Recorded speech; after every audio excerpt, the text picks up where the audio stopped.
Ladies and gentlemen, I think we don't need any introduction to Shashi Tharoor. And therefore, without much further ado and without wasting his time and everyone's time, let's straight away jump into the session. And may I request Sunita to start the session. Many of you who are already familiar with Sunita, let me just introduce her to you. Sunita Reddy was in an earlier avatar. She was an English teacher. She taught at the undergraduate level, but she is now currently associated with several NGOs and also media houses. So I think that's quick enough introduction, and maybe start the session. Thank you so much. Okay, good evening, folks. Closer. Yeah, it's good to see such a huge crowd. It's also making me very nervous. But anyway, I'm sure Dr. Tharoor, who's used to all this, will carry it off well. Good evening to all of you. And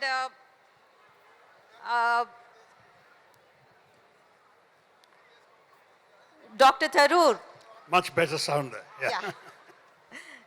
Dr. Tharoor has been a diplomat of international repute, a politician, a 3-time MP from Thiruvananthapuram, hopefully the 4th time again now. So, and that's from a place which usually does not re-elect the same person. So that's a big feather in his cap. And of course, he is an author, orator, and debater par excellence, that we all know. Anyway, this was just a formality. It's not that you don't know all this. Dr. Tharoor, it's been a long cherished dream to have a conversation with you on your books. And I can't tell you how happy I am. I really can't find words to thank you enough, not only for coming, but also going through the trouble of rescheduling your entire program to be here. It's a pleasure to be here in Hyderabad. And where would you get a crowd like this, right? That's wonderful. Thank you, HLF, for giving me this privilege. And to be doing this at the Ajay Gandhi Valedictory makes it all the more special. Because Ajay was a person that I really looked up to and admired so much. So Ajay, wherever you are, this one is for you. Now, it was very presumptuous of us to, have a topic like a conversation on the books by Dr. Tharoor. Because the kind of books, the number of books that he has written, if we were to talk about it all day, we would still be scratching the surface. So I thought that we would, segregate it in a way that it makes it easier to have a conversation. And, a kind of an appropriate discussion. According to David Devidar, your publisher, there are 3 kinds of writers coexisting within Shashi Tharoor. The writer of newspaper columns, book reviews and magazine articles, the creator of literary fiction, and the author of heavyweight books of popular history, sociology, and current affairs. So let us begin with fiction, Dr. Tharoor.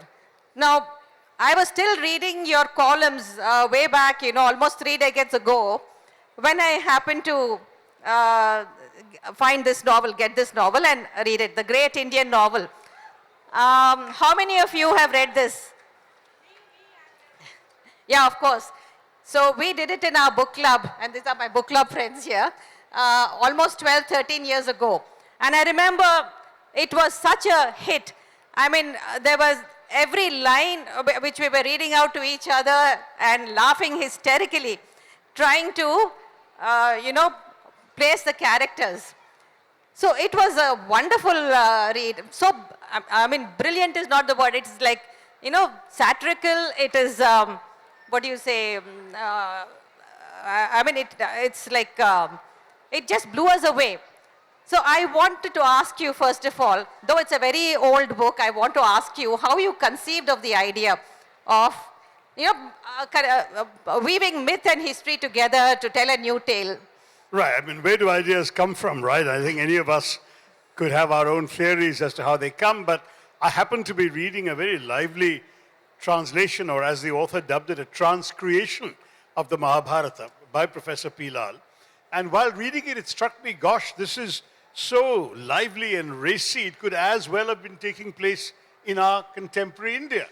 And then I suddenly thought, why not try and do that? Why not write a Mahabharata for contemporary India? After all, Ved Vyas may have at some point told the story, but it was retold for about 800 years, from roughly the 4th century BC to the 4th century AD, until one day we stopped retelling it. And during the time it was retold, it was kind of the national library of our culture, in that all sorts of new ideas used to get injected into it. Any new story people wanted to tell, any new sort of didactic lesson they wanted to impart, was all inserted into a retelling of the Mahabharata. And therefore, I thought we should never have stopped retelling it. Let's continue doing that. But what would a contemporary Indian Ved Vyas tell about? And the obvious answer was the nationalist movement in the 20th century. So how do I combine the two? And then I also had always had a weakness for satirical fiction. And I thought, why not try and do it? Because it hadn't been done in India before. People tend not to poke fun at things we're reverential about. And therefore, what I did was I attempted to take the story of the Mahabharata as the frame narrative, with incidents and episodes from, recognizable episodes from 20th century political history of the nationalist movement and beyond, because the story is told by Ved Vyas, who is a cantankerous old politician in his dotage and in his anecdotage, who is dictating his memoirs to his South Indian secretary Ganapati, who comes to work for him, dragging his enormous trunk behind him. And the trunk, of course, is a trunk full of his clothes. Such are the secular uses of divinity. And with this, I basically grafted 20th century recognizable characters onto personages, episodes, and even philosophies from the Mahabharata. And I told the story of India from roughly the beginning of the 20th century till what was then the present day. The book was published 35 years ago, so it was the present day, it was about 87, 88. And I took the story of India's struggle for freedom, its independence, and thereafter into that time. It was an experiment, and when you're writing a first novel, you have no idea if you can pull it off. You have no idea whether even what you're trying to do is doable, and then you're not sure whether once you've written it, any publisher is going to want to be interested in publishing it. Yeah. So I kind of threw everything that mattered to me about India into the book. And it's full, therefore, of insights, of jokes, of flashes of wisdom, I hope, as well as a satirical way of using one aspect of the past, that is, of the recent past history, to throw light upon some of the great lessons of the epics, and then using the wisdom of the epics to throw light upon the contemporary But tell me, situation. I've always been curious and wanted to ask you this, if I ever had the chance. What did your colleagues from the parliament think of it? Because, see, the leaders... I wasn't in parliament in those I know, days. you weren't in politics then, but then you just about roasted their leaders, the leaders who were part of the freedom movement. The Congress party was born from the freedom movement. I was very lucky that politicians in our country don't always read. So, in fact, Khushwant Singh, who was then living, was the doyen of Indian letters. He had a weekly column in the Hindustan Times and a longer column in Sunday magazine. He devoted an entire column to this book.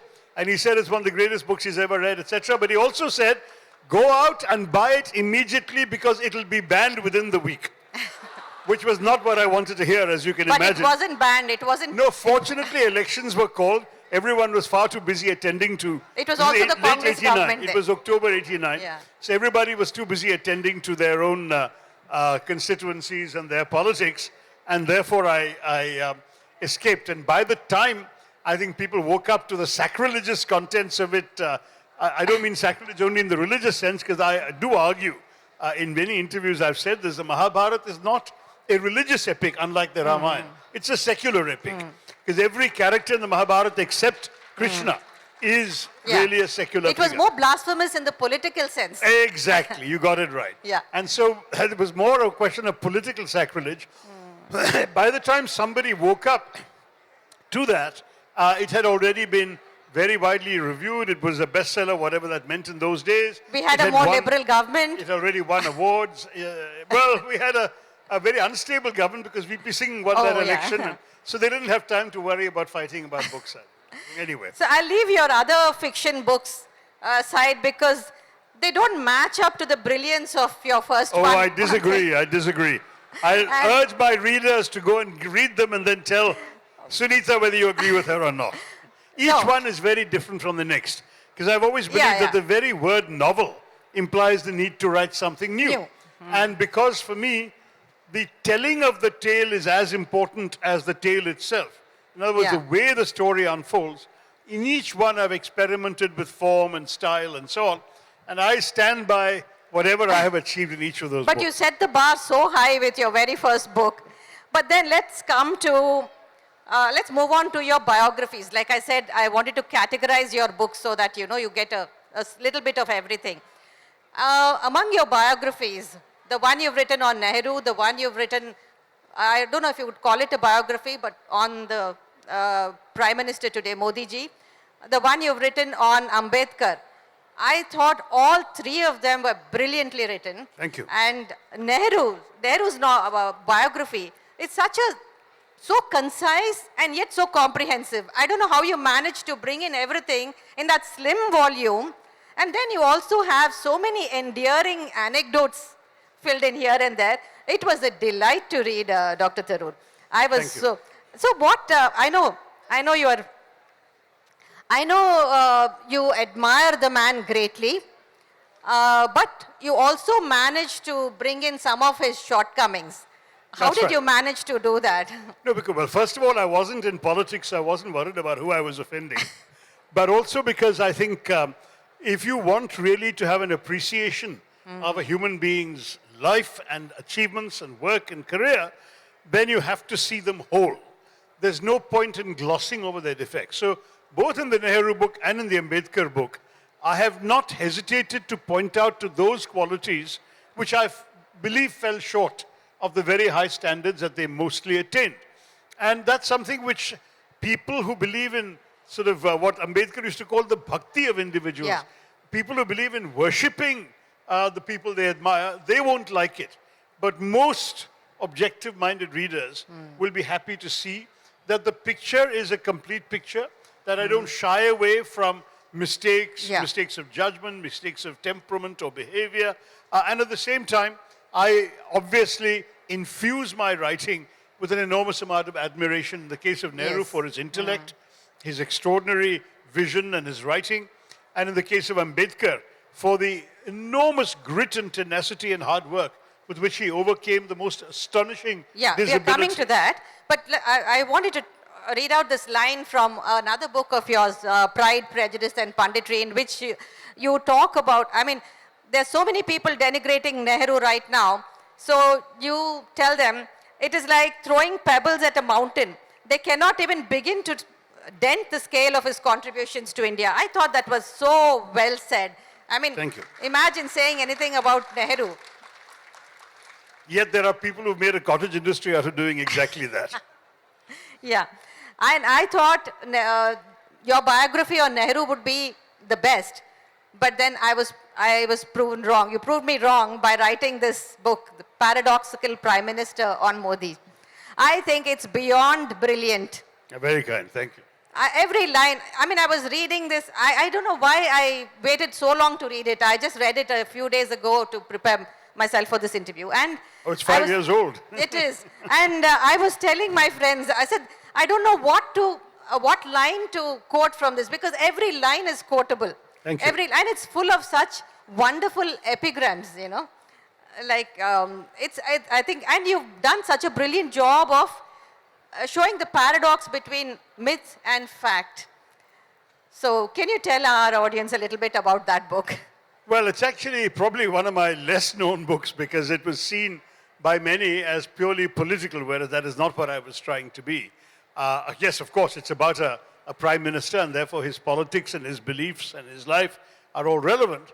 But at the same time, I tried to take a broader vision, both of the life and career of Narendra Modi ji, and as well the impact he'd had in the course of his first almost 5 years in office, as well as, of course, his earlier work. And so amongst the paradoxes I saw were the fact that this was a gentleman who really spoke with a terrific, almost idealized vision of a future of India, and at the same time, this very progressive vision had to only be achieved by the political support and legwork of some of the most regressive elements in Indian society and politics.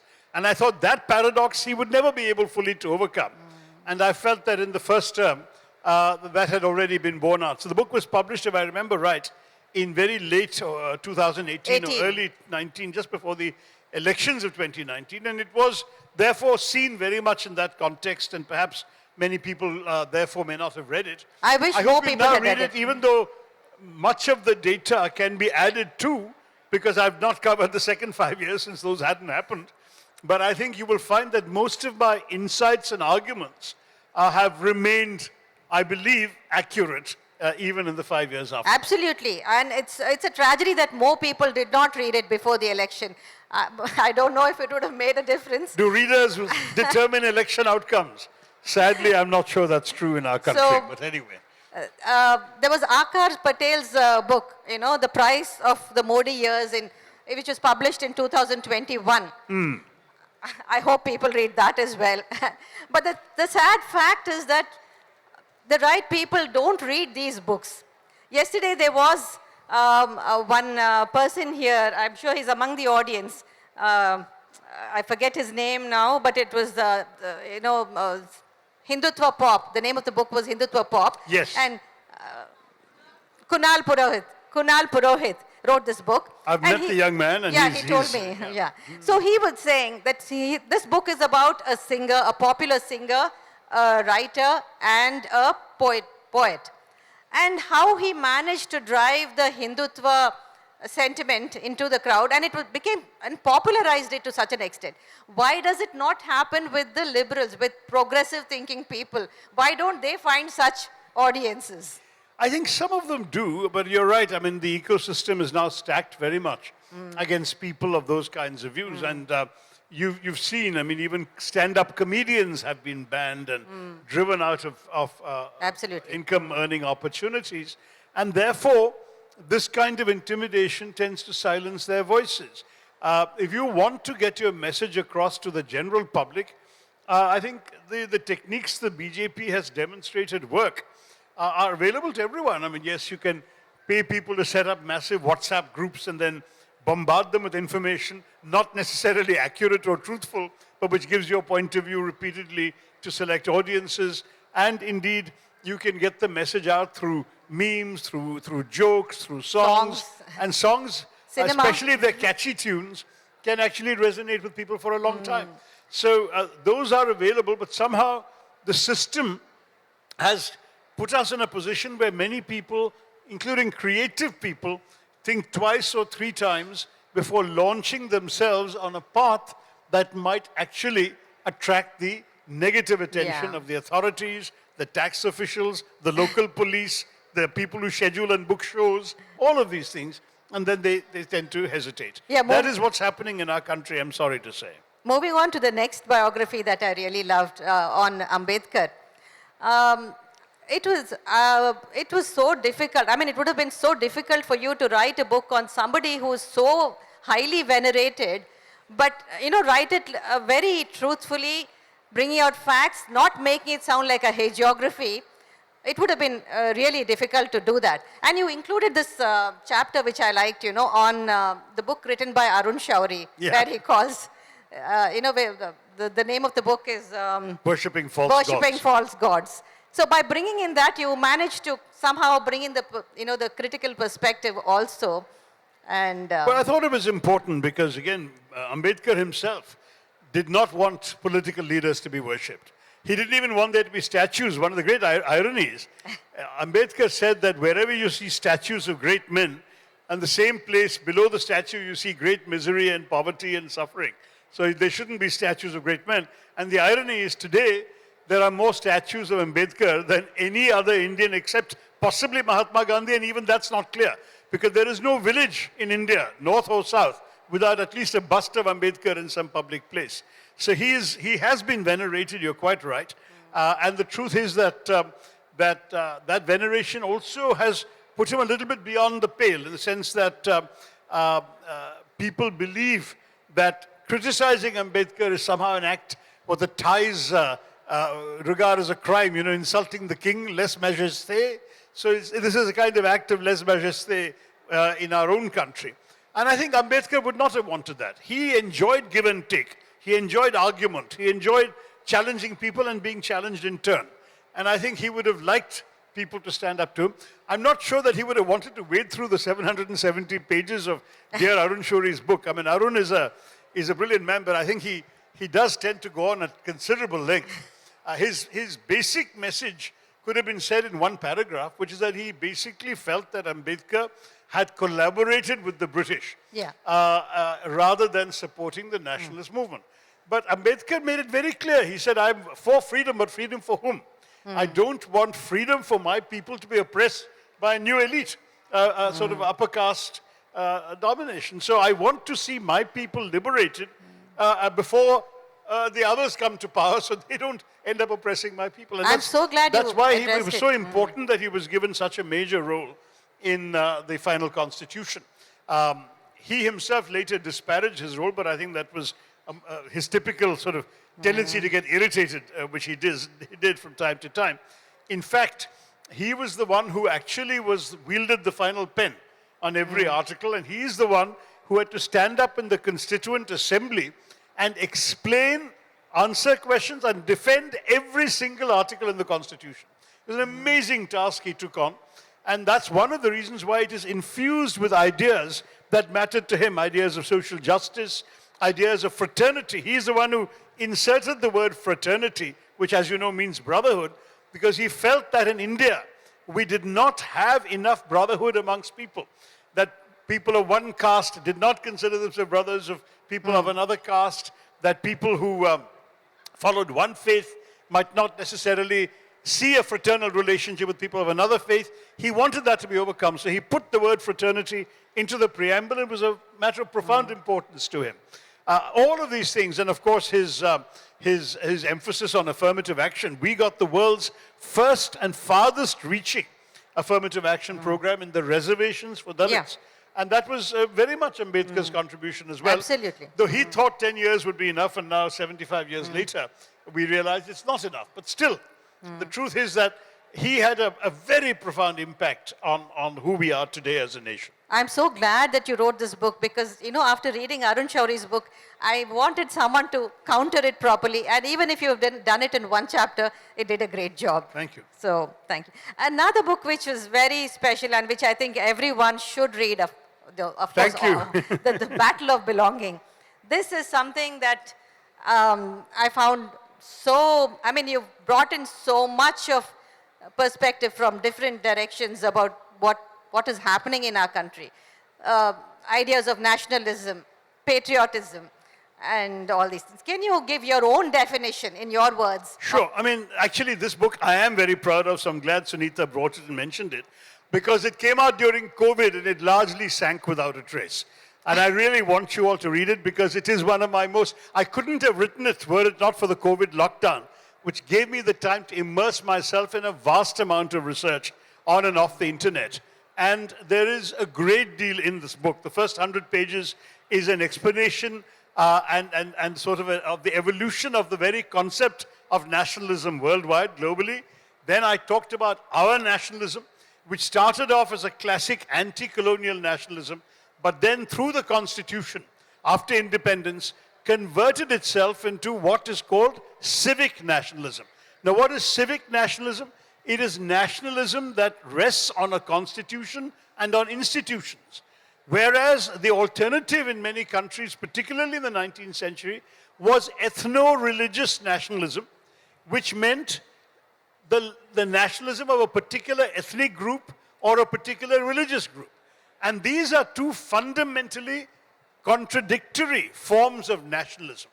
And then I describe how our civic nationalism is under stress today from those in power who wish to convert our nationalism into an ethno-religious nationalism. And I explain this in some detail, I hope readably. I'm not trying to write a book only for scholars, though there are lots of footnotes for those who want to look up the materials. But it's written for thinking Indians to be aware of what's happening to the very idea of nationalism in our country. Right. And then I also talk about the distinctions between nationalism and patriotism. Because for me, patriotism is love of country, which is exactly the way you love your mother, for example, right? That is, you love her not because she's the most beautiful woman in the world or the most brilliant professor in the university or whatever. You love her because she is yours, you belong to her, she belongs to you. That kind of love is what you feel as a patriot for your country. Whereas nationalism is about the structures of the state. It is often assertive. It is sometimes directed against other countries. It is about respect for this. One sentence in my book was, a patriot is prepared to die for his country. A nationalist is prepared to kill for his state. Now, there is a very big difference there. Read the book. I hope you will all dip into it because one writes to be read. And publishing during COVID, I did not do this book And the this favor one of being must read. be read. See, Thank for the past decade or so, we've seen the rise and rise of a certain kind of a macho kind of nationalism, which threatens to, tear our social fabric apart altogether. And in this book, again, Dr. Tharoor, I wanted to mention, you've also brought in this chapter on the Citizenship Amendment Act and Oh, yeah. the NRC. So it comes right up to 2019. Yeah. So that is something which everyone should read about and understand, I think. So at least for that reason, this book must be read. Thank you. I hope you'll all read it. And I hope those of you who were born after 1989 will go back and get the great Indian novel. It always gratifies me when young people come who weren't born when the book came out and ask me to sign it. I feel very, very much satisfied. So, now you've written fiction, you've written non-fiction that has covered most topics like nationalism and the history, the political history of India. You've also written about our foreign policy. What I think you should actually write about now is what is happening in the world. And I don't think there's anyone more qualified than you right now as a writer to tell us some of these things. Because you held important positions in the UN. You almost landed the post of the UN Secretary General. And coming from you, that will be a wonderful book. It already exists, my dear, because just before I started work on this, in January of 2019, or February of 2019, just before COVID, I published a book co-authored with a man called Samir Saran, who heads the Observer Research Foundation, called this The New World Disorder and the Indian Imperative. I just saw it. A description of some of the major trends, all of which have turned out to be quite worse in the years since then.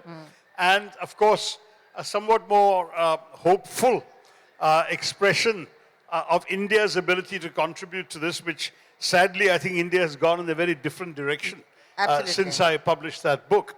But yeah, the world is in a mess, and I really worry about the state of world order, because we really are seeing disorder everywhere. We've seen now 2 examples of permanent members of the UN Security Council invading sovereign member states without anybody's approval, without going through the process of getting the Security Council's approval. And as a result, we are in a position where, frankly, all the rules and principles that were built up and that India, for example, used to very proudly articulate every time, like the sovereignty of states, respect for the UN Charter, the inviolability of borders, the inadmissibility of the use of force to settle international disputes. All of these things have been cast asunder and no one can do anything about it. And we've seen this in Ukraine. We've seen this earlier in Iraq. We're seeing it in Gaza. And the real question that we have to ask ourselves is, when we had more or less 70, 75 years of, broadly speaking, peace. It wasn't universal peace. We all had wars, particularly in the periphery, but there was no Third World War. After a first half century in which we saw 2 world wars, countless civil wars, mass displacements of population, and the horrors of the Holocaust and Hiroshima. After the, if you just look between 1914 and 1945, the world witnessed all of this. Given that thereafter we had 75 years of relative peace, one could have said, wow, world order worked. And now we are seeing nothing but increasing signs of disorder, and apparently the mechanisms we created after 1945 seem unable to cope with this disorder. These are big challenges that all of you who think about the world will have to think about. I don't know if you've read this book, Dr. Tharoor. It's by Sam Pitroda. He says, Redesign the World, in which he talks about the irrelevance of some of the international institutions, including the UN that we have now, the World Bank, the UN. So he thinks that all the institutions should be revamped. What is your take on that? The problem is, can it be done? I'm sure all of us can draw up better, more ideal formulae for pretty much anything in the world. But the political will to get it done is a different challenge.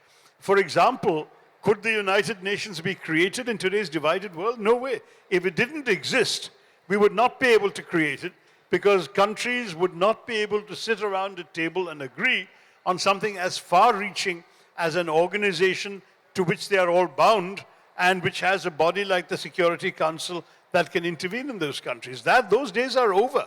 It happened in 1945 because the world was still sitting amid the rubble of the Second World War and saying, how on earth do we ensure this doesn't happen again?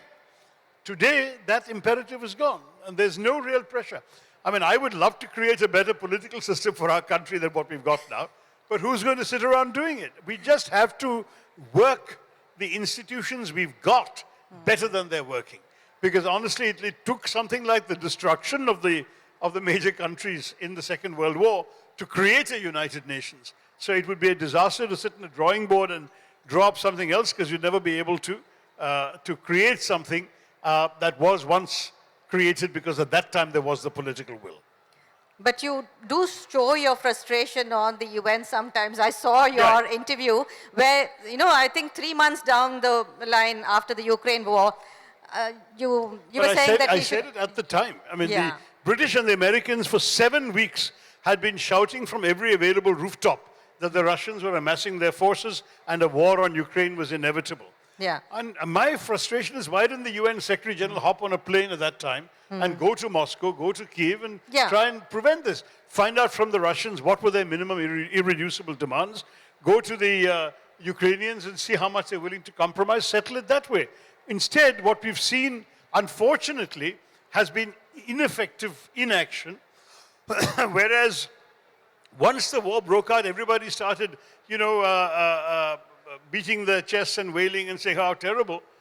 But what was done to prevent it? I ask this simply because when the Cuban Missile Crisis seemed to threaten the Third World War, U Thant got involved, the UN Secretary General at that time, sending off cables and telegrams and so on. There were no faxes in those days to the major protagonists.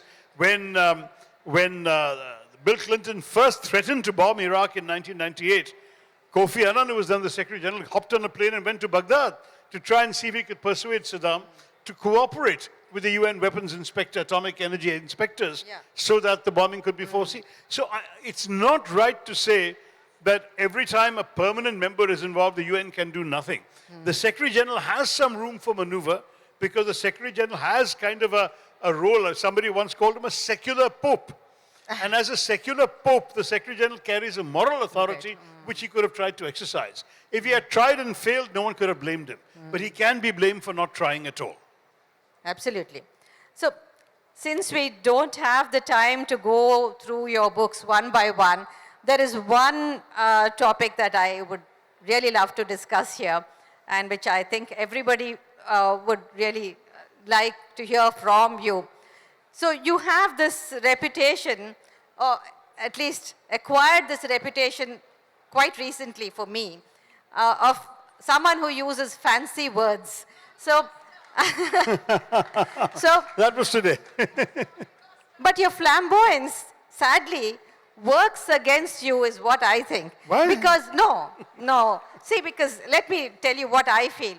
So, this unnecessary emphasis on your vocabulary and your diction takes the focus away from the content of what you say, That's which true. I think is so superior, which everyone should.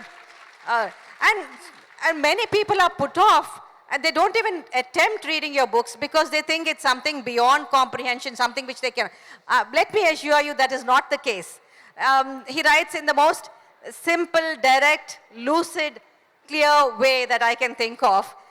No fancy twists and turns, nothing which cannot be understood. And it's so well structured, whether it's an article, a speech, or a book. It's all well structured and so well reasoned and giving so much of, footnotes and substantiating everything he says. So I think that you should work to see that this tag is gone from your name. I'll better convey that to my publishers. No. But, I mean, the truth is, I didn't seek this tag. It happened almost by accident because there was a particularly nasty, malicious, and completely false attack on me by a rascal who was trying to start a new channel. And in complete fury, I issued a tweet saying this whole thing was a farrago of misrepresentations, distortions, and outright lies, broadcast by an unprincipled showman masquerading as a journalist. Now, I was using words, frankly, that I would have used in a St. Stephen's College debate in the early 1970s, which is when I went to college, and we used words like that. But unfortunately for me, I didn't realize that some of these words had fallen out of use in India. And there was this puzzled tweet from the Oxford English Dictionary a couple of hours later saying that never in the history of their internet searches had anyone looked up the word farrago more than 6 or 7 times a day. But suddenly they'd had 1 million searches for it and they wanted to know why. So that's when I realized that I'd struggled. And then people started opening accounts calling themselves Mr. Farrago. Some called me Mr. Farrago, all of this stuff. Actually, it's a very common word in the school of debating. It means a mixture, but it can be a confused jumble. If you're debating in college or high school, you can call your opponent's arguments a farrago. You'll be perfectly justified, and you might score points from the judges. Who knows? But that's not the point. The point is, unfortunately, this stuck.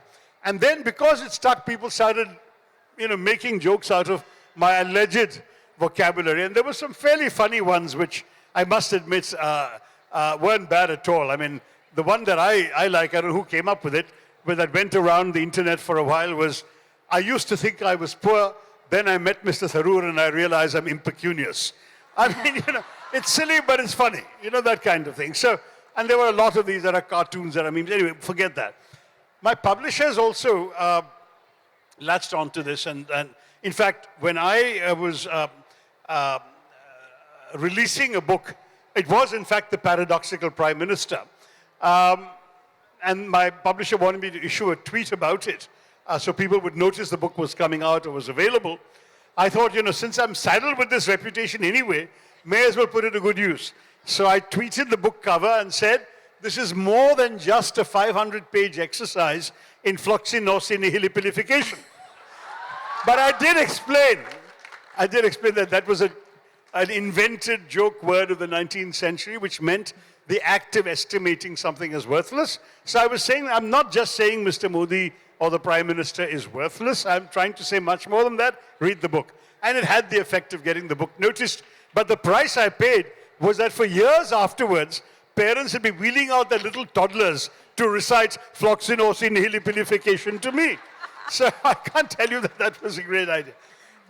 Then the other example, which I've been reminded of right here, again, I used this reputation when a certain individual who had been elected in partnership with my party and its allies decided to switch horses in midstream in 2017 and go over to the dark side.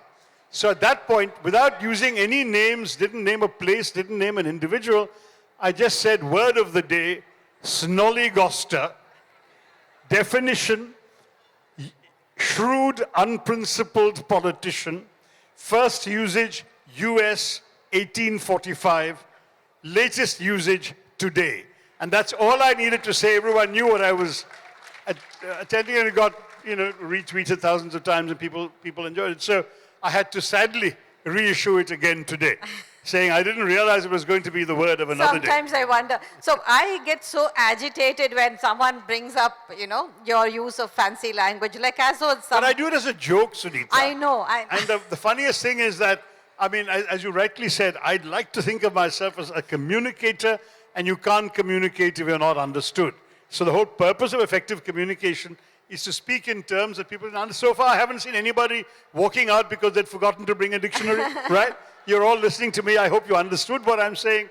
That's the way I talk. That's the way I write, by and large. So don't worry. Sunita is right. I am understandable. So I get into these arguments with my friends, and then they tell me, why do you get so annoyed? I'm sure he enjoys it. So give me an honest answer. Are you flattered? No, not always, for precisely the reason that you rightly mentioned. But I'll tell you what, it's given me a nice sideline, because what happened was one publisher came to me saying, why don't you write a book about unusual words and their origins and their usage and so on. And that came out as Tharoorosaurus. Yeah. It combined both a name of my name, Tharoor, and that of a thesaurus, which is, of course, a collection of words. And also, by Tharoorosaurus, it conveyed the idea of some terrifying dinosaur that's about to come and intimidate you with big words. So that was one. And my next book about to come out is called Shashi Tharoor's Wonderland of Words. And it is actually, the subtitle is Around the Word in 100 Essays. It's 100 short essays on English language in particular, on various subjects, like the difference between American and British English, the differences between, the words in the English language that have come from other sources and other places, including from India. And as well as that, there's also, frankly, there's an essay on thoughts expressed in other languages that can't be expressed in English, and things like that. So it's kind of fun, and it ends with a chapter about what we're picking up now about millennial English, and even worse, Gen Z English, which is about to descend on all of us. So it's a book about the language, its evolution, and it's meant to be a light and, I hope, entertaining as well as educative read. So I did get something out of this bad reputation. Okay, so all of us read your books, and what do you read, Dr. Tharoor? Who's your favorite author? Well, I have to say that I read less and less, which for me is a tragedy, because I was an obsessive reader all my life until the internet came, because that, unfortunately, has meant that all my work-related stuff comes to me on either email or WhatsApp, and I'm drowning in such an oversupply. I'm reduced now to reading on planes, and only those planes that don't have Wi-Fi. Now, in some international flights you get Wi-Fi too. I do my work as a result. But otherwise, that's when I read, and I try and read a cross-section. I do enjoy the occasional opportunity to read fiction. I thought Rushdie's Victory City, his most recent book, was really outstanding, and I'd recommend it strongly. And I do read a little bit of books that have caught people's imagination, particularly history and so on. History and politics inevitably tend to dominate, because that's also, one can sort of justify the expenditure as expanding my understanding of the field in which I'm working. But I find myself increasingly unable to read for 3-4 hours a day, as I did right up to my 40s, when the internet sort of suddenly descended on all of us. And I think that is a pity. I hope that many of you will resist the urge to let the current alternatives completely consume your reading habits. It's wonderful to see so many readers, but I do want to say that. I know that my own children, fortunately, are impassioned readers, and I'm very pleased they set aside time for that. But they also tell me that at the end of an exhausting day's work, it's easier for them to put their feet up and watch a Netflix film than to engage with a book, because, of course, the joy of books is precisely that they're not passive entertainment. If you're watching that Netflix movie, even if it's based on a great novel, your mind isn't having to do any work, right? Because Whereas you're reading the book and imagining the character, imagining his height, his looks, his voice, his behavior. You're imagining the scene in which he's operating, whether it's a living room or a battlefield. In the movie, the producer and the director and the actor have done all that imagining for you. You're just watching. It's a very passive thing. And I get despairing when I see children who think of books as something only connected to schoolwork and homework. If they would only realize how much books can impart pleasure and how much books can impart a sense of both mystery, of discovery, and of fun. If that can be done, and that's why I increasingly encourage parents, the days when parents used to guide their children what to read and so on, I think those are gone now. Let them read anything they like, but let them read. Even if they start off only reading sort of very light fiction or comics or rom-coms or whatever, it's a beginning. Once they get into the reading habit, that's why I was a great fan of kids reading the Harry Potter books. It may simply just be fantastical adventures, but the idea is children get into the idea of being alone in a space with themselves, entering another world while turning the pages. And that would then lead them on to more demanding and other kinds of work. So by all means, parents here, encourage your kids to read anything but make them read, because otherwise they will lose out. Forget about the rest of us, authors, publishers, and the culture. But every individual who doesn't read loses out a great deal.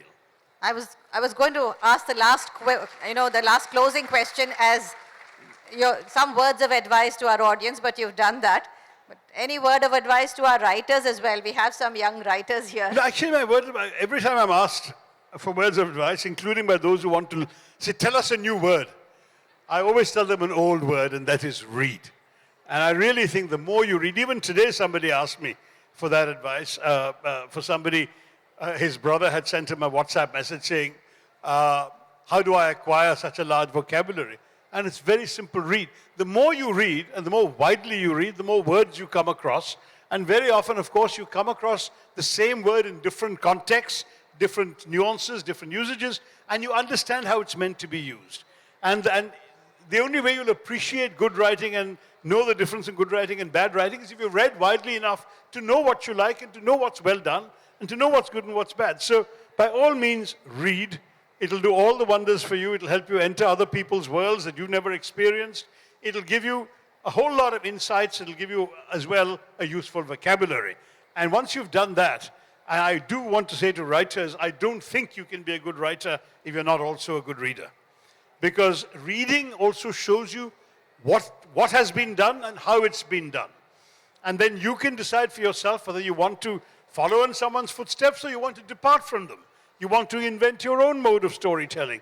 But you should know what's worked when others have done it. And that's why reading helps you like any other craft. I mean, no one who's never seen a chair can make a chair as a carpenter, right? Similarly, as a writer, no one who hasn't read a few books can write a good book. So I urge you all, the writers in this audience, also read.